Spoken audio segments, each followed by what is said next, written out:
Baidies izraut gudrības zobus, tas ir saprotams. Nerauj gudrības zobus, kamēr nepaskatīsies šo video. Mēs ar tevi izrunāsim, kāpēc cilvēkiem ir gudrības zobi, kā viņus vajag izraut, kā es varu tev palīdzēt atvieglot šo ceļu. Es esmu Viktorija Arceviņa, mums ir zobārstniecība īpaši vērsta uz pacientiem ar bailēm, un mēs, protams, strādāt ar tādiem pacientiem. Tagad mēs izrunāsim, kāpēc cilvēkiem ir gudrības zobi, kāpēc tos jārauj un vispār kāda ir situācija ar gudrības zobiem mūsdienas pacientiem. Sāksim aizvesturiski. Gudrības zobi mums bija nepieciešami, kad cilvēki skriena pakaļ dinozauriem un bija nepieciešams ēst ēdienu, kas nav sagatavots. Pārtika bija grūti sasniedzama un grūti sakošļējama. Un tāpēc cilvēkiem bija lieli žokļi ar daudz zobiem. Tajā skaitā cilvēkam ir, kā mēs visi zinām, incizīvi. Tas ir tie priekšējie zobi, ar kuriem mēs smaidām. Mums ir ilkņi, tie zobi, kas ir, lai nokos. Tad mums ir premolāri, 2 mazi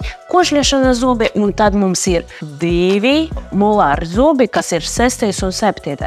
Par 6. zobu mēs obligāti runāsim, jo tas ir ļoti svarīgs zobs mūsu organismā, bet tagad mēs runāsim par 8. zobi. 8. zobi ir gudrības zobi, un te parasti atrodas ļoti tālu. Kāpēc viņu sauc gudrības zobi? Tāpēc, ka viņi izšķiļas tad, kad cilvēkam it kā jābūt gudrībai, bet īsti gudrības zobi saucas gudri, tāpēc, ka jums jārīkojas gudri, raujot gudrības zobus. Tagad mēs runāsim par to, kāpēc tagad tik daudz cilvēkiem ir problēmas ar gudrības zobiem. Tas vienkārši notiek tāpēc, ka cilvēki attīstās evolūcijā. Mums parādās mikroviļņi, mums parādās ēšanas gatavošanas iespējas, un pārtika palika arvien mīkstākā, arvien vieglāks dabūjamā, un vairs nav nepieciešams, lai cilvēkam ir masīvi žokļi. Cilvēks evolūcijas rezultātā paliek arvien smalkāk, un tad cilvēkam ir mazāki žokļi un vienkārši nepietiek vietas gudrības zobiem. Teiksim atklāti, mums ir jau cilvēki, kuriem evolūcijas rezultātā vairs nav aizmetne gudrības zobiem. Un varbūt arī tu esi tāds laimīgs cilvēks, kuram nav aizmetne. Bet, lai to noteikt, ir nepieciešams uztaisīt digitālo rentgenoloģisko izmeklējumu, un tā, ja mēs varam redzēt, vai jums ir gudrības zobi vai nav gudrības zobi. Pieņemsim faktu, ka jums ir gudrības zobi. Un tad, ko tad darīt? Nedaudz paskatīsim vēsturiski, kā bija vispār šīs tēmas attīstība. Amerika bija taisīta profilaktiska gudrības zobu raušana. Visiem rauja gudrības zobu, un, diemžēl, viņi saskaras ar to, ka gudrības zobi rauja pārāk bieži. Tas bija saistīts ar lielām izmaksām, kā arī, diemžēl, ja mēs nepamatoti raujam gudrības zobus, mēs varam saņemt arī citas problēmas, tādas kā locītavas problēmas. Līdz ar to jums svarīgi zināt jūsu situāciju, kāds jums ir stāvoklis gudrības zobiem, un vai jums ir ieteicams to zobus izņemt, vai tās zobus var palikt. Un, lai to izdarītu, obligāti jāgriežas pie speciālista. Tagad mēs runāsim par to, ka ja jums ir situācija, kuru es iesaku, vai jebkurš speciālisti iesaka jums izraut gudrības zobus. Ja zobus ir novietots nepareizi, ja uz sakudiena nav vietas, ja zobam ir potenciāli risks, ka viņš var sabojāt blakus esošos zobus, tad zobus piedāvā izņemt. Labākais veids, kā izņemt gudrības zobus, ir sedācija. Tas ir mūsdienīgi ļoti progresīvi, piemēram, visas gastroskopijas, kolonoskopijas un tā tālāk, taisa sedācija. Tas nozīmē, ka cilvēks guļ, cilvēks neatceras, kas ar viņu notika, un ārstam ir viegli strādāt ar tādu cilvēku, kurš tā kā nepretojas. Pavisam nesen šī tehnoloģija ienāca arī zobārstniecībā, un tad mēs varam dabūt ļoti labus ieguvumus zobu izņemšanā sedācijā. Pirmkārt, anesteziologs sagatavo organismu, lai jums ir vieglākā atveseļošana. Otrkārt, jums nav negatīvas pieredzes. Un treškārt, jums jāizdzīvo to dzīšanas periodu tikai vienreiz. Protams, vēsturiski bija pieņemts fakts, ka mēs varam izraut vienu pusi, pēc tam otru pusi, jo tad, ja jums ir izrauta tikai viena pusi, jūs varat iziet otru pusi,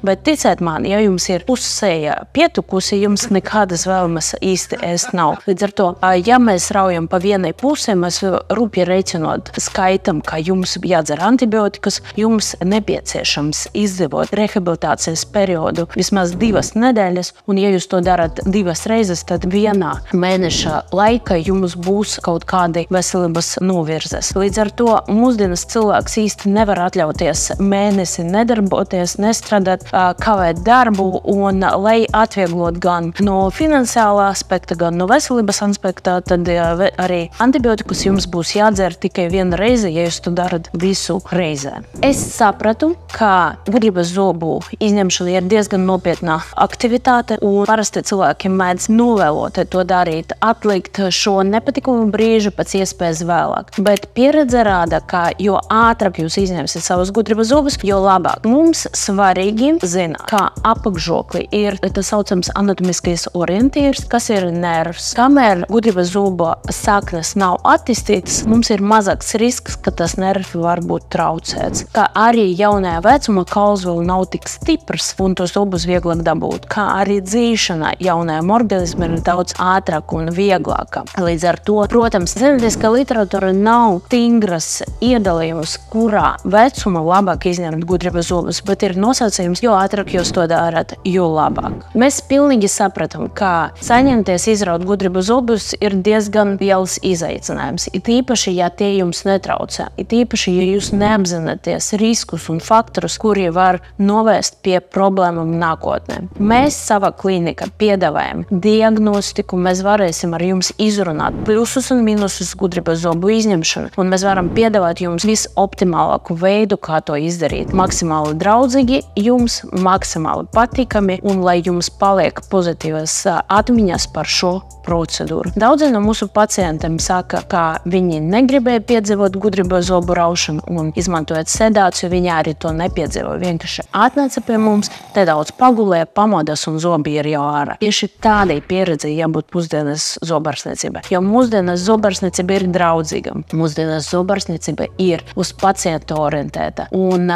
es savā klinikā taisu tādas procedūras, kuras es gribētu, lai es saņemtu, vai arī mani bērni būtu ārstēti tieši pēc tādas metodas. Izrunāsim, ko darīt un ko nedarīt pēc jebkuras ķirurģiskas iejaukšanas. Ļoti svarīgi zināt, ka jūsu organisma izveseļošana ir atkarīga ne tikai no tā, kā mēs izraujam zobu, bet kā arī jūs rūpēties par savu organismu pēc ķirurģiskas iejaukšanas. Iedomāsimies bioloģisku procesu, kā notiek dzīšana. Tas ir skaidri zināms process. Ja mums ir trauma, mums ir nepieciešams, lai izveidojas asinsreceklis. Asinsreceklis ir vienkārši asins apjoms, kurš saglabājas alveolā, kurš pasargā audus no infekcijas, kā arī caur asinsrecekli izveidojas jauns kauls vēlāk. Līdz ar to mums ļoti svarīgi saglabāt asinsrecekli. Tavs uzdevums pēc ķirurģiskām iejaukšanām neizjaukt organismam paredzētu dzīšanas procesu. Tavs organisms ir gudrs, viņš prot sadzīst, viņš prot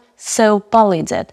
Vienīgais, ko cilvēks nejauši var izjaukt, ir iedomājieties kaut kādas rekomendācijas un pats sev kaitēt. Piemēram, cilvēki arvien biežāk sāk skalot, kas nav ieteicams. Cilvēks smēķē, kas ļoti nav ieteicams. Mūsu rekomendācijas visas ir vērstas, lai noņemtu sāpes. Mēs medikamentozi sagatavojam jums organismu, un mēs dodam rekomendācijas, kuras ir vērstas, lai saglabātu tavu asinsrecekli. Un ja mēs saglabājam asinsreceklis, vispārējais ir dabas rokas. Daba ir gudra. Daba prot sadzīst. Vienkārši mums nevajadzētu viņai traucēt. Līdz ar to rekomendācijas ir tādas. Uzreiz pēc zobu raušanas turēt ledus, turēt tamponiņus, nedrīkst skalot. Nav vēlams smēķēt, jo smēķēšanas rezultātā tas visi dūmi un tajā saturošas vielas var sabojāt asinsrecekli. Un to mēs negribam. Mēs, protams, varēsim jums palīdzēt, pat ja jūs nonācat situācijā, kā asinsreceklis ir pazaudēts, bet tā ir komplikācija. Mēs, protams, strādājam ar jūsu komplikācijām, bet tas nav labāka pieredze. Labāk ļaut organismu sadzīst. Ar tevi